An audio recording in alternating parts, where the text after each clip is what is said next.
మ్యాక్సిల్లో facial సర్జరీలో ఎక్కువగా దవడలకు సంబంధించిన ఎముకలు ఇరిగిపోయినప్పుడు యాక్సిడెంట్స్లో అప్పటి వరకు కూడా ప్లాస్టిక్ సర్జన్స్ మాత్రమే వాటికి ఒక రకమైన వైద్యం చేసేవారు.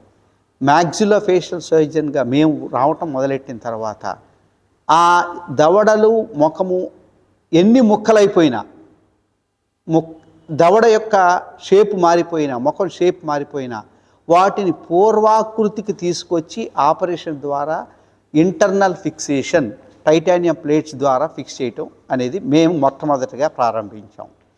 దీనివల్ల వెంటనే దవడల యొక్క షేపు నార్మల్గా వచ్చేది, ముఖాకృతి వచ్చేది. దాని తర్వాత అటువంటి యాక్సిడెంట్లు చేసిన వారికి మాట్లాడటము, ఆహారం తీసుకోవటం కూడా చాలా ఈజీగా ఉండేది. ఇది ఒక రివల్యూషన్